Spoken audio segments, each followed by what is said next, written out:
de Dios. ¿Pueden sentarse, hermanos? Bueno, comenzamos la semana pasada el tema de la fe y estamos hablando de la fe. La semana pasada dijimos que la fe comienza con pensar y el pensar nos lleva al entendimiento. Una de las cosas que la vida cristiana y la fe cristiana no es muy popular en el tiempo de hoy es porque de producto a la caída no pensamos. No hemos vuelto de una forma u otra un poco vagos para pensar, no dedicamos tiempo a pensar y eso ha provocado en nosotros que no tenemos convicciones. Y hoy voy a hablar de la fe como una convicción, que es un segundo elemento de nuestra fe. Nuestra fe piensa, entiende y tiene que llevarnos a una convicción. Y la semana pasada, estaremos hablando del tercer aspecto de nuestra fe, que es el compromiso. La fe tiene que ver con el mensaje, tiene que ver con un mensaje, y el mensaje tiene que ver con Cristo. Pero si usted nota, un mensaje también contiene ideas, y la fe no solamente son ideas, bien nos llega en forma de ideas, pero cuando nos llega en forma de ideas, también nos lleva a entender esas ideas, y al entender esas ideas se convierten en una convicción para mi vida, y esa convicción es con la cual yo respondo a cualquier presión del mundo, a cualquier filosofía, a cualquier pensamiento. Es mi convicción. Entonces mi convicción es algo que me consume. Es algo que me ayuda a reaccionar frente a cualquier evento de mi vida, en cualquier evento que haga presión sobre mis valores, sobre los principios que yo creo. Pero ¿por qué es importante el mensaje? Porque aunque son ideas, tiene poder el mensaje. Pablo, escribiéndole a la iglesia en Roma, en el capítulo 1, versículo 16, dice que el evangelio es un poder. Dice, a la verdad no me avergüenzo del evangelio, pues es poder de Dios para salvación a todos los que creen, de los judíos primeramente, pero también de los gentiles. Así que ese mensaje, esas ideas que contiene ese mensaje, dice Pablo que es un poder divino, es un poder que podemos transferirlo o llamarle convicción. Y esa convicción es la que me consume. Esa es la convicción que yo tengo que me permite hacerle frente a todos los valores, a todos los principios que van en contra de lo que yo creo o lo que yo pienso conforme a la palabra. Así que la convicción tiene poder. Es el poder que Dios ha colocado en mi vida, esa convicción que permite que pueda desafiar al mundo. Por eso el autor de Génesis, que es Moisés, dice que por la fe Noé condenó. La fe de Noé tiene poder. Tiene un poder que combate todo pensamiento, todo principio que va en contra de Dios. Pablo, escribiéndole también a la iglesia de Colosa o los colosenses, dice en el capítulo 1, versículo 6, dice que le ha llegado a ustedes, este evangelio está dando frutos y creciendo en todo el mundo, como también ha sucedido entre ustedes desde el día en que supieron de la gracia de Dios y comprendieron, dice Pablo, plenamente. Pablo dice que el evangelio está dando fruto. Entonces no solamente son ideas, no es un mensaje que es idea, que es para comprenderlo, pero cuando llega eso a mi mente, a mi corazón como una convicción, es para vivirlo. El evangelio es para vivirlo. Si es una convicción que yo tengo en el evangelio es vida y me da vida y es para que yo viva a través del evangelio. Por tanto, si yo soy persuadido por el evangelio, que eso es convicción, cuando usted es persuadido, cuando usted es convencido por algo, por tanto, si el evangelio me persuade, es mi convicción, entonces el evangelio comienza a ser por lo cual yo vivo, es mi vida. Y comienzo a vivir a través del mensaje que es contenido, que es idea, que es comprendido, que están reveladas en las escrituras, pero se convierte en una convicción para mí y comienzo a vivir el evangelio. Vivo por el evangelio. Y todo lo que en mi mente es controlada por las convicciones del evangelio. Así que el evangelio es un poder, dice Pablo. Es un poder para vivirlo. Es un poder que no puede dejarme en la misma forma en que yo era antes. Es un poder que transforma mi vida Y quiera o no quiera, tiene que transformar mi vida. Porque el evangelio es vivo y transforma, da fruto en mi vida. Ahora, ¿cómo el evangelio puede pasar de ideas a un poder en nosotros? ¿Cómo el evangelio, como Cristo en mí, puede dejar de ser un mensaje y convertirse en una realidad en nosotros? Hay dos realidades que podemos ver en la vida de Noé. Hay personas que creen en Dios y hay personas que le creen a Dios. ¿Cuál es la diferencia entre creer en Dios y creer a Dios? Creer en Dios es creer que Dios existe. Y como decía el video, el diablo cree que Dios existe. Y muchas personas creen que Dios existe. Pero cuando yo creo a Dios, estoy diciendo entonces, o significa, que no solamente me quedo en ideas de que Dios existe. Quiere decir que esa existencia de Dios, ese pensamiento de Dios en mí que existe, comienza a ser parte de mi vida. Comienzo a escuchar a Dios y a vivir por lo que Dios me dice. Eso es creerle a Dios. Y tenemos que pasar de creer en Dios a creer a Dios. Dejar de pensar en ideas, en contenido y pensar a obedecer lo que Dios dice y a vivir por lo que Dios nos dice. Entonces la pregunta que uno debe hacerse, ¿qué define mi vida? ¿Qué define que yo soy mejor que ustedes o mejor que los otros? ¿Quién define eso? Bueno, muchos piensan que es la cultura, la filosofía. ¿Quién define cuando una persona es bonita o fea? ¿Quién define cuando algo es correcto o incorrecto? Muchas veces es la cultura, los pensamientos de la cultura. Pero yo no debo entonces de creer a la cultura, yo debo de creer a Dios, lo que dice Dios, lo que Dios me revela. Entonces, ¿quién define mi vida? Es Dios. Mi realidad la define Dios. Por eso dice que Noé no puso su mirada en lo que se veía, sino en lo que no se ve.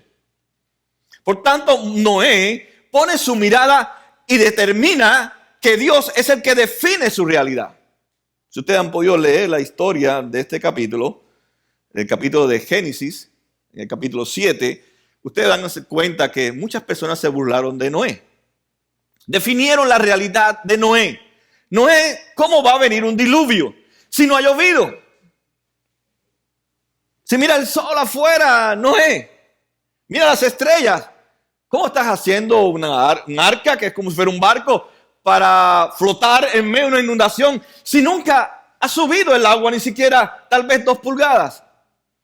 Noé no dejó, o Dios puso en el corazón de Noé que no definiera la cultura de su tiempo lo que Dios decía. Y eso es convicción. Muchas veces lo que usted piensa lo determina la cultura, lo define la cultura. Y eso es creer en Dios, pero no creer a Dios. ¿Qué Dios dice de mí? Es lo que yo debo de vivir. Y no basado en lo que veo, sino en lo que Dios ha dicho. Imagínense a Noé en medio de la nada. Apenas Dios acaba de crear toda la creación de él. Y Dios ve que había tanta maldad. Y en medio de la nada, Dios le dice a Noé, Noé, construye un arca. Construye un arca. Nunca nadie había construido un arca. La gente seguían comiendo, bebiendo, viviendo normal y comúnmente. La gente no entendía lo que Noé decía porque nunca había visto un juicio. No existía la ley. No existía las consecuencias de desobedecer la ley. Sin embargo, Noé, la fe que Dios le regala a Noé, cree en lo que Dios dice y no en lo que él ve, ni lo que decían la gente de su tiempo que se burlaban de él. Por tanto, mi convicción me permite a mí enfrentarme a la burla, a pensar que soy la persona más aburrida, la persona más un extraterrestre, que no vivo como los demás. Eso lo determina lo que Dios dice de mí. Pero ¿qué pasa en nuestro tiempo con los jóvenes y con cada uno de nosotros? Que lo que define lo que tú eres no es lo que Dios dice, sino la cultura. O en la escuela lo que le enseñan a nuestros hijos. ¿Quién define cómo se visten tus hijos? ¿Lo que dice Dios o lo que dice la cultura? ¿Quién impone la moda? ¿Dios o la cultura? Entonces, ¿quién define cómo vestirnos, aún los jóvenes, las mujeres y los hombres cristianos, es la cultura. Eso no es convicción. Mi convicción la define lo que Dios dice. Y lo que Dios dice es lo que yo obedezco. Esa es la realidad mía. Por tanto, entonces el evangelio comienza a trabajar en mi vida. Si Jesús entonces es la razón de mi vida y mi fe está puesta en Jesús, tengo que estar convencido que el evangelio es poder. Ese mensaje, esas ideas, o ese pensamiento de Dios en forma de ideas, tiene un poder. Y es un poder divino. No solamente es un poder de ideas dichas por seres humanos, es un poder divino que dice Pablo que está dando frutos en nuestras vidas. Noé hizo tres cosas que debemos de hacer nosotros también, como hizo Noé, y no porque es Noé, sino porque Dios le regaló esa fe a Noé, y su fe, la fe como un regalo de Dios, nos enseña cómo poder que ese mensaje del evangelio sea un poder en mi vida y me lleve realmente a vivir en una convicción constantemente. Primero, dice que él le creyó a Dios. Segundo, él condenó al mundo. Y tercero, él se refugió, se escondió o entró en el arca. El versículo 7 comienza diciendo: por la fe Noé advertido sobre cosas que aún no se veían. Así que la fe no solamente es creer en Dios, es creer a Dios. Entonces el evangelio me lleva a creer en Dios, pero para llevarme a creer a Dios, obedecer a Dios. Lo que Él dice es lo que yo voy a hacer. Por tanto, comienza esa fe pensando, entendiendo, y ahora viene mi convicción, de que ese mensaje, que es el evangelio que me ha llegado a mis oídos y he pensado y he entendido, ahora me lleva a creer a Dios. Lo que Él dice es verdad. Lo que Él dice es lo único que yo debo de hacer. Él es el que define cómo yo debo de vestir, de hablar, qué hacer, qué invertir mi tiempo, mi vida. Él lo define. Porque el evangelio comienza entonces a guiar mi vida. Ahí puedo decir que tengo una convicción en el evangelio. Cuando el evangelio comienza a dar fruto en mi vida, comienzo a ser guiado por el evangelio, por ese pensamiento, por esas ideas de Dios. Y comienzo entonces a ser guiado por el evangelio de Dios. Y sobre todas las cosas, lo que vale en mi vida es la realidad que Dios define de mí. Así que pasamos entonces de creer en Dios a creer a Dios. Él le creyó a Dios. Dice Génesis 6:17. Porque voy a enviar un diluvio sobre la tierra para destruir a todos los seres vivientes bajo el cielo. Todo que exista en la tierra morirá. En pocas palabras, Dios le dijo: Noé, aquí no se va a salvar nadie. Voy a enviar un diluvio, pero tú tienes que estar listo, Noé. Va a llegar el momento entonces en que Dios le dijo a Noé que va a venir el diluvio. Él creyó en Dios, pero pasó de creer en Dios a Dios. Yo no sé cómo tú lo vas a hacer, porque no he visto nunca la lluvia. Es más, el sol está a 90 y a 100 de temperatura. Pero yo creo en Dios, yo creo que tú dijiste. Y si tú dijiste que venía el diluvio, no importa lo que piensen los demás, el diluvio viene. Yo tengo que confiar en lo que Dios me ha dicho, me ha revelado. Eso es convicción.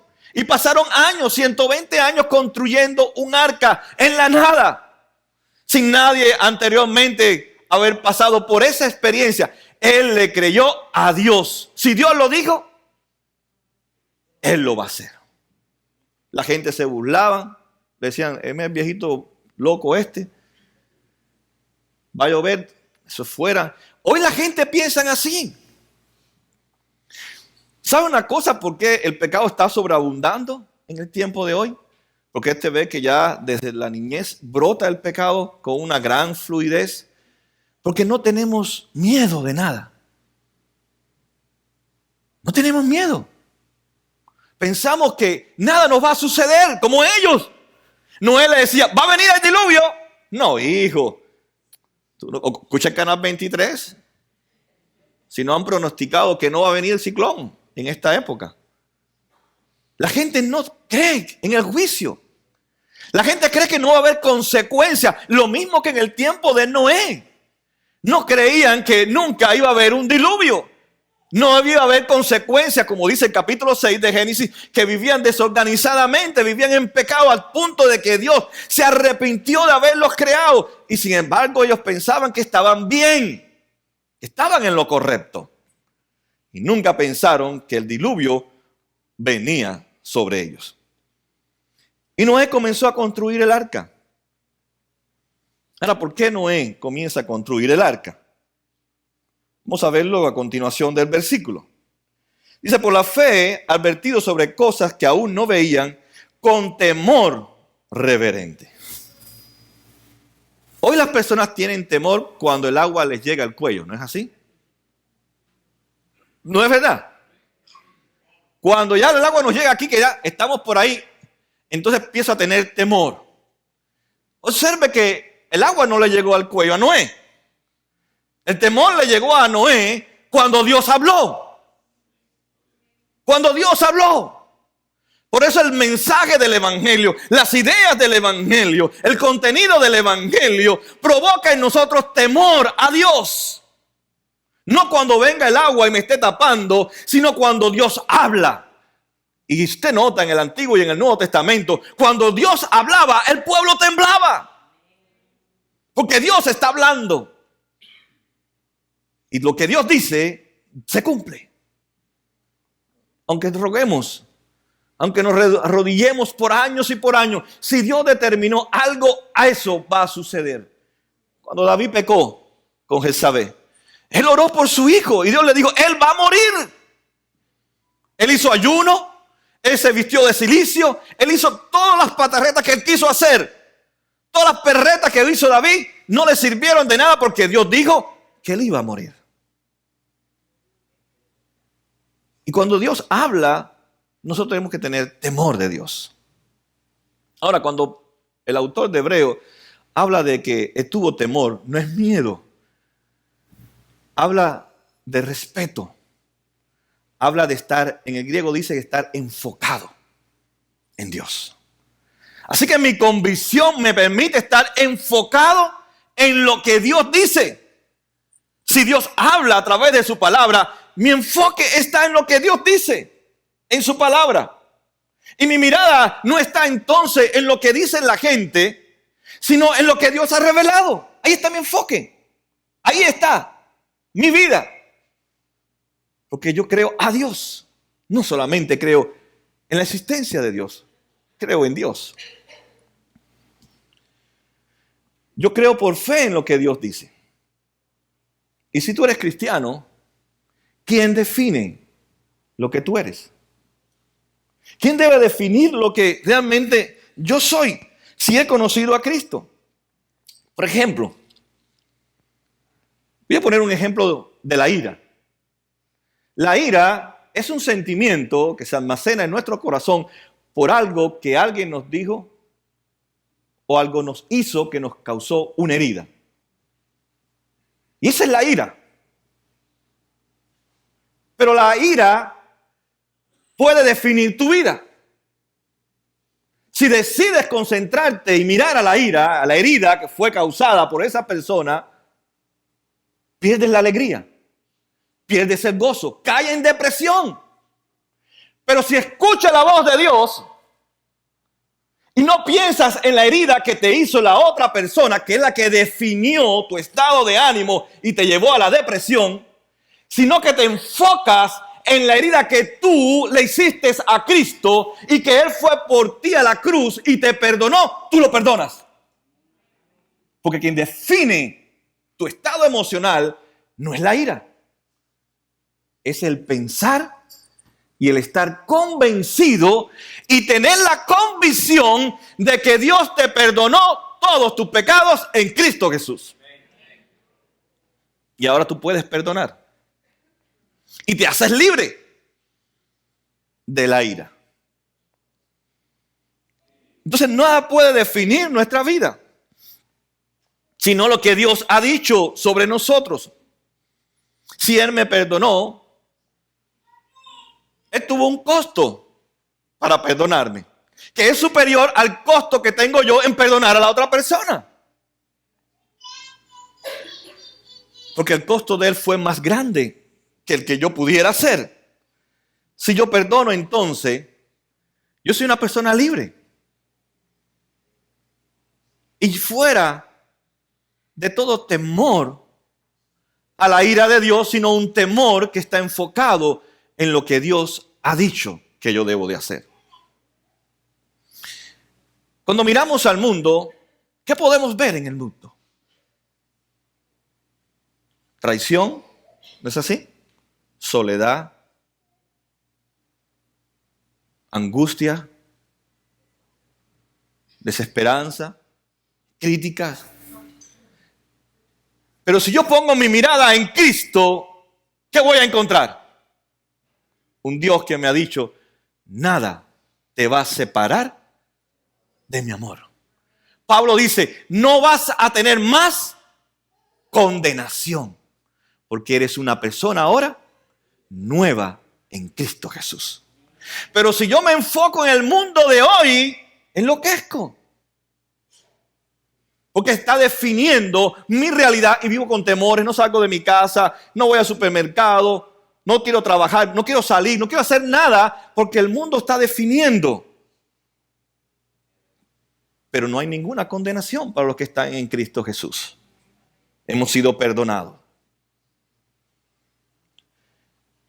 Usted puede mirar, por ejemplo, las deudas.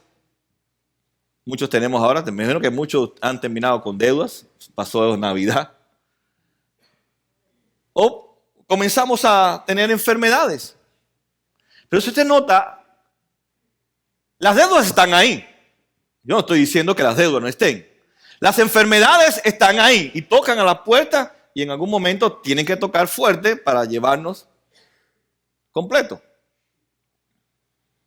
Pero usted puede mirar y enfocar su vida en sus deudas, en sus enfermedades, y eso va a definir lo que usted es.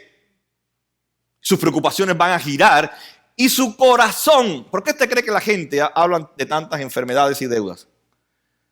Porque eso es la realidad que hay en sus corazones. Están enfocados en lo que realmente hay en su corazón. Entonces no debemos estar conectados con la realidad que nos define, sino debemos estar conectados con el Evangelio, que es el que me define. Aunque yo tenga deudas, aunque yo esté enfermo, eso no define que yo tenga la convicción de condenar al mundo con mi fe. Sino que la deuda y mi enfermedad me haga de tal manera como los demás que pase desapercibido porque soy un hombre y una mujer concentrada en las enfermedades y en las deudas. Jesús dice que la abundancia del corazón abre la boca. Si habla de muchas enfermedades, eso es lo que define tu vida. Por eso no hacemos nada por el Evangelio, porque estamos tan enfermos, tan endeudados, que tenemos que trabajar y trabajar y trabajar, o tenemos que estar metidos en los hospitales y en todos los picnics que le hacen a los viejitos para que vayan y sacarle el dinero. Y viven de cita en citas. Porque la realidad está definida por su enfermedad, no por lo que dice el Evangelio. Si Cristo vive en mí, si el Espíritu Santo vive en mí, entonces mi vida está segura y yo me tengo que morir. No te preocupes tanto por el hospital. Si te tienes que morir, hija o hijo mío, igual que yo un día dejaré de existir. Aunque vaya todos los días a los hospitales, aunque no vaya nunca. Mi hijo Andy dice que él no va nunca a los hospitales. Él se quiere morir sin saber qué tiene. Y hace no sé cuántos, 20 años que no quiere ir. Por tanto, no debe definir entonces mi realidad lo que la cultura o la sociedad está definiéndome, sino lo que Dios dice en su palabra. Voy a ponerle otro ejemplo. Por ejemplo, los mandamientos son 10, ¿no es así? Son 10 mandamientos. Pero hay 2 mandamientos que están enfocados en la relación sexual. Se lo voy a leer. Es el 14 y el 17. Dice, no cometas adulterio, dice el 14. 17, no codicies la casa de tu prójimo, no codicies su esposa, ni su esclavo, ni su esclava, ni su buey, ni su burro, ni nada que le pertenezca. Estos son dos mandamientos que tienen que ver con la vida sexual. Y la vida sexual está dado dentro del contexto del pacto del matrimonio. Por tanto, la cultura de hoy dice que el matrimonio no debe existir. Eso es lo que dice, eso es lo que define el matrimonio, la cultura de hoy. Únete con otro hombre, únete con otra mujer, o prueba a ver si esa es la media naranja tuya. Y sigue probando, y sigue probando, y sigue probando. Pero la Biblia dice que la relación sexual no es antes ni fuera del matrimonio. Fíjese que no es ni antes ni es fuera, es dentro. Estaba leyendo que la estadística dice que los jóvenes y jovencitas cristianas, antes de casarse, ya han tenido 2 relaciones sexuales con 2 diferentes jóvenes o jovencitas. Y que el 3% ya han tenido caricias sexuales en ambas sexos. O sea, que han sido toqueteadas y toqueteados. Porque, ¿cuál es su convicción? Todo el mundo lo hace. Todo el mundo tiene novios aquí con 13, 14, 15, 16, 17, 18 años. Tienen novios, tienen novias. Pero tú no tienes novia ni novio para estar, ¿cómo estás? ¿Cómo estoy? No. Porque el pecado sobreabunda en mí y tú quieres tener una novia y un novio para toquetearla toda de arriba abajo y tú también. Y quieres tener, o tu propósito final, como no tienes los valores, los principios de Cristo todavía como una convicción, lo que tú quieres es tener relación. Y eso es lo que está pasando dentro de la juventud y dentro de la iglesia de hoy. Porque falta la convicción, no lo que me dice la cultura, que mi niño, como una vez escuché a una persona que dice que iba a una iglesia, no, gracias a Dios no va a nuestra iglesia, sino que va a otra iglesia, le decía al niño con 8 años, mira la otra amiguita tuya de tu habla, esa está linda, esa puede ser tu novia. Y él, no, mami, no, está muy fea, no importa, yo la veo bonita. Y tanto que insistió la señora que le tiró una foto junto con su hijo. Y ya le estaba metiendo al niño que él no quería tener novia, pero ella quería que tuviera novia. ¿Eso es realmente una convicción cristiana? Que un padre cristiano esté enseñándole a sus hijos y a sus hijas, mira, esta es tu novia, este es tu novio, tú te vas a casar con Jacob cuando seas grande. ¿Verdad? Pero esos son pensamientos de la cultura. Le estamos enseñando al niño entonces la libertad sexual. Y como les dije, es producto de que realmente vemos que la gente no cree en el diluvio. La gente no cree en la realidad del juicio de Dios sobre sus vidas. Leí un sign que decía, usted puede pagar ahora o puede pagar más tarde. Yo lo puse de esta manera. Usted va a ser estremecido por Dios ahora o va a ser estremecido por Dios más tarde. Él te agarra. No te preocupes que el juicio de Dios, a la larga y a la corta, te cae arriba. Pero nosotros pensamos que no va a haber consecuencias en nuestra vida. Pero un cristiano, un joven cristiano, cree lo que la palabra le dice y sabe que nuestros pecados tienen consecuencias. Pero nosotros no tenemos convicciones y lo vemos día tras día. No hay convicciones en lo que Dios dice. Y dicen que creen en Dios, pero no tienen esa convicción de creer a Dios. Lo segundo, dice que la fe, esa fe que Dios le regaló a Noé, condenó al mundo. Y aquí va una cosa muy importante.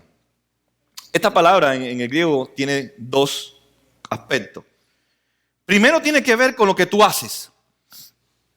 Quiere decir que no solamente Noé confió, creyó en Dios, sino que lo que él hizo, creyendo lo que Dios le dijo, condenó el mundo.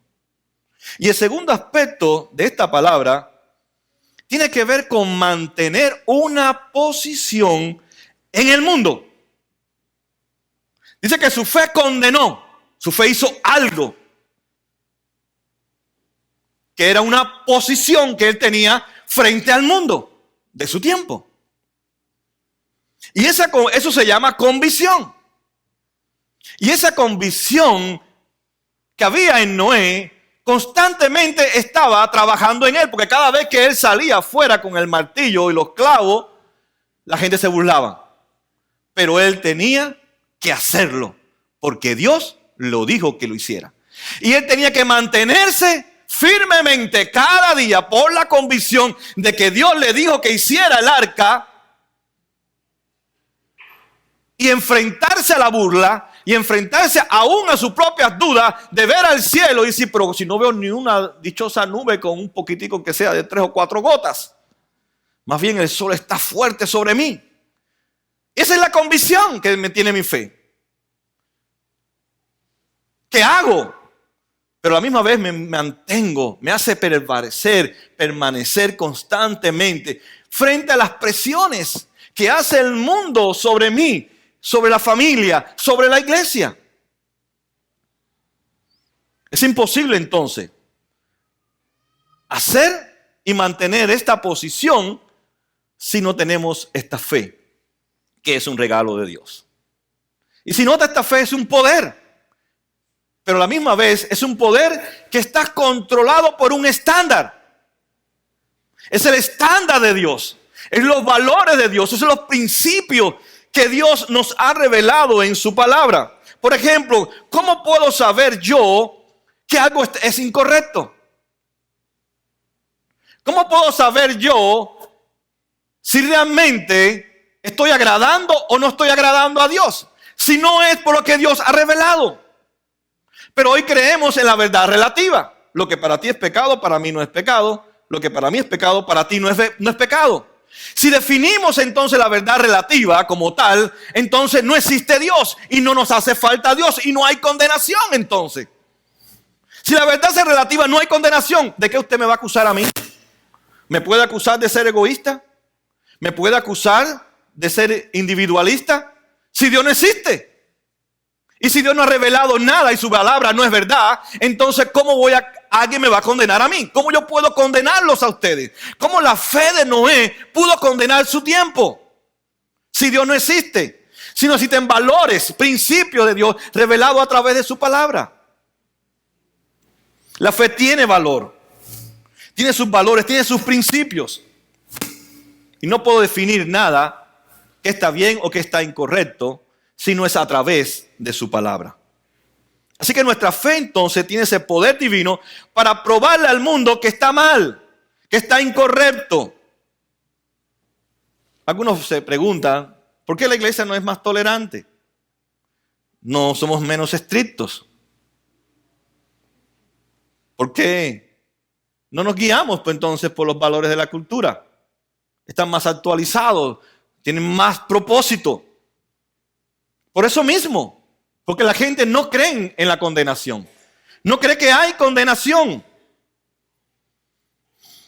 Dice que Noé, por su fe, condenó al mundo. La fe entonces tiene un estándar. Dice la palabra que cuando Dios llega a nuestra vida, hace de nosotros una nueva creación. Tenemos una naturaleza divina. Vive el Espíritu Santo en nosotros. Vive entonces en nosotros la tercera persona de la Trinidad. Y es la que me permite a mí entonces cambiar, transformar mi vida. Porque cambia mi corazón y quita los valores de mi antigua naturaleza y coloca valores y principios de mi nueva naturaleza. Pero cuando vivo frente al mundo, mi fe condena al mundo. Mantiene una posición frente al mundo. Y eso es convicción. No me dejo mover por nada ni nadie que quiera definir mi realidad. Mi realidad está definida por lo que Dios ha dicho en su palabra. Si tu fe no te condena, si tu fe no condena, es porque no has conocido a Cristo. Si tu fe no condena al mundo, no has conocido a Cristo. Porque no crees en la fuente de esa fe que es Cristo Jesús. Si tu fe no condena al mundo, porque no tienes temor de Dios, no estás enfocado en Cristo. Mi fe, dice Dios, condena al mundo. Y lo tercero, dice que Noé se escondió, se refugió, entró en el arca. Dice la otra parte del versículo, el final del versículo 7. Con temor reverente construyó un arca para salvar a su familia y llegó a ser heredero de la justicia que viene por la fe. Aquí Dios nos trae dos cuadros. El primer cuadro que Dios nos presenta es que dice que Noé se convirtió en heredero. ¿Para qué significa ser heredero? Es recibir algo de una persona que usted no ha trabajado, no ha pagado por ella. Pero a la misma vez, usted tiene que tener una relación con esa persona. Porque ningún rico que no me conozca a mí me va a dejar su herencia. ¿A quién se la va a dejar? A sus hijos o con que él tiene una relación. Y eso es lo que está diciendo Dios. La fe que Noé tiene es algo que él no ha comprado. Él no está justificado por su fe. La fe viene desde afuera. Es escuchar el mensaje de Dios. Le vino la fe. Él no provocó la fe. A él se la regalaron. Es una herencia. Y esa herencia tiene que verse porque usted no puede recibir millones y millones de dólares para guardarlo ahí debajo de la silla. Es para que se vea. Dice, esa fe que me ha hecho heredero de Cristo Jesús, porque esa es mi herencia, ha venido de Él, ha venido un regalo de parte de Dios. Y por tanto mi fe tiene que mostrar ese regalo, esa realidad que ha venido de Dios hacia mi vida. Y es parte de mi vida. Es una justicia que viene de Dios hacia mí. No es mi justicia la que me ha regalado mi fe. Mi fe no tiene mérito, ni tampoco tiene mérito la fe de Noé. La que tiene mérito es mi relación con Dios a través de la fe. Por eso, para usted poder recibir una herencia, tiene que tener relación con el dueño de la herencia. Y eso es lo que está diciendo. Mi fe comienza entonces a tener una relación con aquel que me ha hecho heredero inmerecidamente. Y ser heredero y tener relación con Dios es conocer lo que Dios me ha dicho y obedecer lo que Dios me ha dicho que yo debo de hacer. Y define mi realidad. El segundo cuadro que aquí nos presenta el autor es el arca. Dice, con temor reverente construyó un arca para salvar a su familia. Dios le dice a Noé, el diluvio viene. Nadie va a impedir que el diluvio venga. Nadie va a sobrevivir sobre el diluvio. Todos van a morir. El juicio de Dios entonces es el diluvio. Como les dije anteriormente, muchas personas piensan, que no va a haber consecuencias en nuestras vidas. Nosotros rompemos los mandamientos de Dios pensando que no va a haber consecuencias. Y Dios le dijo, sí va a haber consecuencias sobre nuestros pecados. El diluvio viene. Y nos damos cuenta que muchas personas no creen en que nuestros pecados tienen consecuencias. Pero dice que él entró en el arca. A pesar de que la gente se burlaban, a pesar de todo lo que iba en contra de lo que él estaba haciendo, la gente tal vez le diría, Noé, no sea un ave de mal agüero, no nos estés trayendo, no nos estés hablando de juicio, porque no va a haber juicio. Y hoy, en el tiempo de hoy, la gente, si usted le dice, va a venir el juicio para su vida, por mí lo que usted está haciendo, dice, no me traiga esa maldición sobre mí. Sí, hay consecuencias. La paga del pecado es la muerte. Y nuestro pecado tiene consecuencias. Pero algunos decidimos, por la gracia y la misericordia de Dios, entender que mi vida tiene consecuencias. Y otros piensan que no va a haber consecuencias en su vida. Mira lo que dice Pablo en Romanos 2:15. Esto muestra que está escrito en el corazón lo que la ley exige, como lo atestigua su conciencia. Pues sus propios pensamientos algunas veces los acusan y otras veces los excusan. Hay personas que son muy tolerantes. Todo lo toleran, todo está bien, todo está correcto. ¿Por qué? Porque no va a haber juicio. Por eso dejamos que nuestros hijos hagan y deshagan y todo lo que pasa hoy en la familia. Porque hay que ser tolerante y no va a pasar nada. Él va a crecer, usted va a ver que va a cambiar, él se va a enderezar. Cuando entra a la universidad, cuando ya se gradúe, pues va a ser un hombre, una mujer de bien, etcétera, etcétera. Porque pensamos que no van a tener consecuencias. Porque si pensamos que va a tener consecuencias, cuando el niño te dice que mami, quiero tener novio, te dice, mira muchacho, ¿me puedes change that word? ¿Me puedes cambiar la palabra a ver si te entiendo? A ver si entiendo lo que me quisiste decir. ¿Tú te vas a casar con 8 años con ella? ¿Ya tú estás pensando en casarte? ¿Tienes trabajo? Si todavía estás ahí en elementary. Mami, quiero pintarme, quiero ponerme como tú. ¿Ya tú eres mujer? No, eres una niña. Y hay niñas que son mujeres y mujeres que son niñas. Quieren ser como las niñas. Y viejas también, dice Araceli, así que parece que quiere ser niña.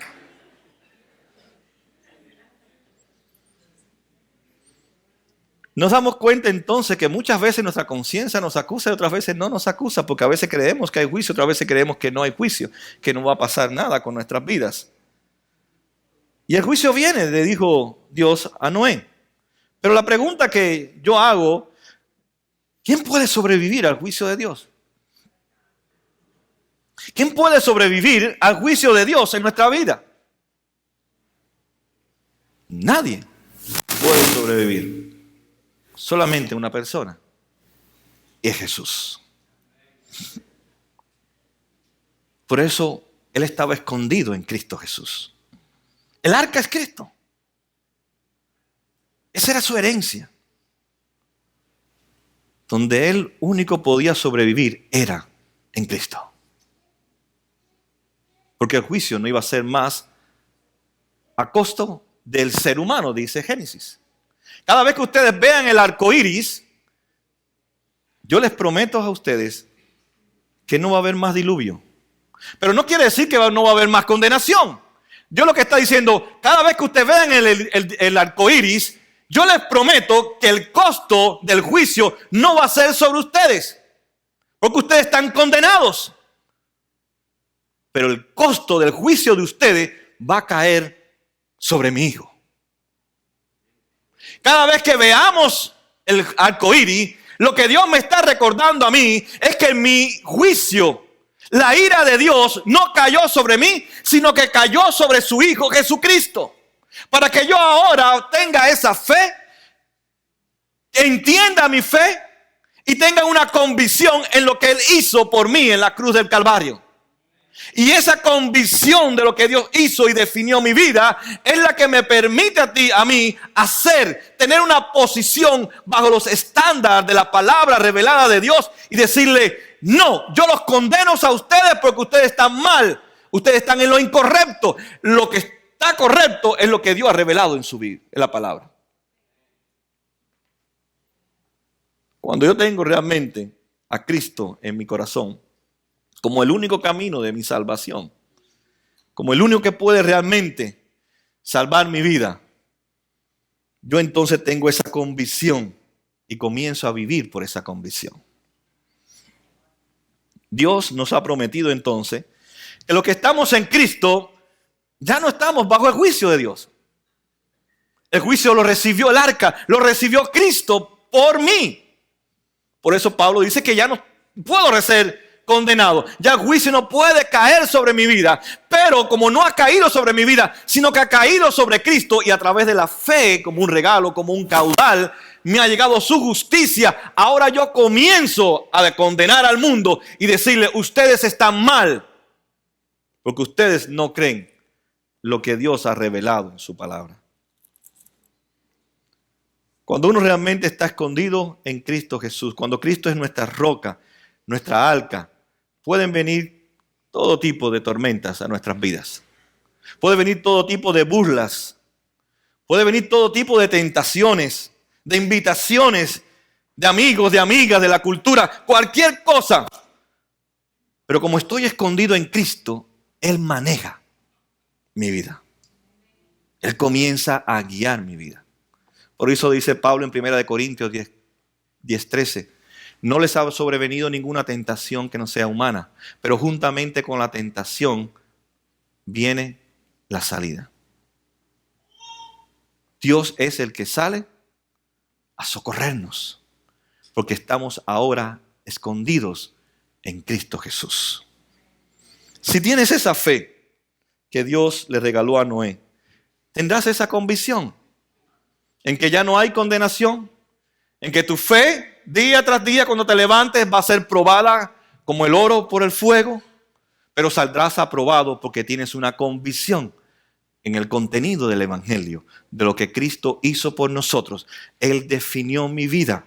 Él definió cómo yo debo de vivir dentro del reino de Dios, incluyendo mi sexualidad. Todo lo ha definido Dios, cómo yo debo de vivir. Pero mi convicción en esa verdad revelada a través de las Escrituras es la que me hace poder de estar convencido de que estoy completo en Cristo. Si estás en el arca, si estás en Cristo, si confías en Él, si le obedeces, no importa lo malo que se esté poniendo lo malo. No importa que salgan otras personas con el terrorismo, enfermedades, lo que venga. No importa, tú tendrás tu fe puesta en Cristo. Y a través de esas pruebas que nos hemos pasado y nos faltan por pasar, Dios va cada día dándonos ese poder a nuestra fe para decirle al mundo, stop. Tú no puedes definir lo que yo soy. Está definido por lo que Dios ha dicho. Y si Él ha hablado, yo tengo temor de Dios. Estoy enfocado en lo que Él dice. Nada entonces destruirá nuestra fe. Todo lo contrario. A través de mi convicción, mi fe se edifica. Mi fe se consolida. Aprendo a ser compasivo, humilde, a amar, a perdonar, a ser un cristiano maduro, un discípulo de Cristo. Porque tengo convicción. Si no tenemos convicciones en los valores, en los principios de la palabra de Dios, seremos lo que dice Santiago, movidos como las olas del mar, de un lado hacia otro. De un lado hacia otro. Mi convicción le dice, eso está mal, eso está incorrecto, porque mira lo que dice la palabra de Dios. Amén.